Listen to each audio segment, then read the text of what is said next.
গত 12ই আগস্ট ঘোষণা হয়েছে রাজ্যের ত্রিস্তরীয় পঞ্চায়েত নির্বাচনের ফলাফল। ওই দিনই বিজেপি সোনামুড়া মণ্ডলের কার্যকর্তা আশিস পালের উপর প্রাণঘাতী আক্রমণ করেছিল দুষ্কৃতিকারীরা। গতকাল রাজধানীর জিবি হাসপাতালে চিকিৎসাধীন অবস্থায় মৃত্যুর কোলে ঢলে পড়েন আশিস পাল। রবিবার এক সাংবাদিক সম্মেলনে আশিস পালের হত্যাকারীদের শাস্তির দাবি জানান প্রাক্তন কেন্দ্রীয় প্রতিমন্ত্রী প্রতিমা ভৌমিক। পাশাপাশি এদিন তিনি পশ্চিম বাংলার আরজিকর হাসপাতালে মহিলা চিকিৎসকের ধর্ষণ মামলা নিয়েও পশ্চিমবঙ্গ সরকারের তীব্র সমালোচনা করেন। এদিনের সাংবাদিক সম্মেলনে আলোচনা করতে গিয়ে পশ্চিমবঙ্গের মুখ্যমন্ত্রী মমতা ব্যানার্জির পদত্যাগের দাবি করেন তিনি।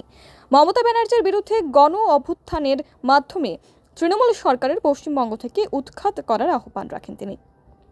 আমার রাজ্যের শান্তিপ্রিয় বুদ্ধি শুভবুদ্ধির যারা নাগরিকরা রয়েছেন, যে কোনো দলের হোক, সবার কাছে আমি সংকল্প করছি আশিস পালের যারা দুষ্কৃতী তাদের শেষ পর্যন্ত আমি ব্যক্তিগতভাবে প্রতিমা সেটাকে দেখব, আমি সংকল্প নিচ্ছি। এবং পশ্চিমবাংলা গত 8 তারিখের রাত্রিতে যে ঘটনা ঘটেছে, অহরহ পশ্চিমবাংলা এই ধরনের ঘটনা ঘটছে। কমিউনিস্টের শাসনেও সেটা হয়েছে, এবং কমিউনিস্টের শাসন যে জায়গায় শাসনটাকে রেখে গেছেন একজন মহিলা মুখ্যমন্ত্রী, যিনি স্বরাষ্ট্রমন্ত্রী, যিনি স্বাস্থ্যমন্ত্রী, যিনি মুখ্যমন্ত্রী এবং মহিলা, যিনি মা মাটি মানুষের কথা বলছেন, ওনার নেতৃত্বে যে সরকার চলছে, প্রতিটা মুহূর্তে মায়ের ইজ্জত ভুল লুণ্ঠিত। আরজিকরের ঘটনা আমাদের প্রত্যেকটা নাগরিকের শরীরকে যে রক্ত হিম করে দেওয়ার একটা ঘটনা ঘটেছে। আমরা কোথায় সুরক্ষিত মেয়েরা?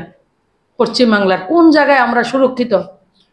প্রথমত হচ্ছে, যখন ওনার ধর্ষণের পরে, গণধর্ষণ করার পরে রক্তাক্ত অবস্থায় ওনাকে ফেলে দেওয়া হয়েছে, তখন সরকার এবং পুলিশ প্রশাসন সবাই মিলে সেটাকে সুইসাইড বলে চালিয়ে দেওয়ার কাজ করেছেন। কারণ পশ্চিমবাংলার মুখ্যমন্ত্রীর একটা অর্গানাইজড সিস্টেম রয়েছে ওনার, সে সিস্টেমটা সেদিনেও তিনি কাজে লাগানোর চেষ্টা করেছেন।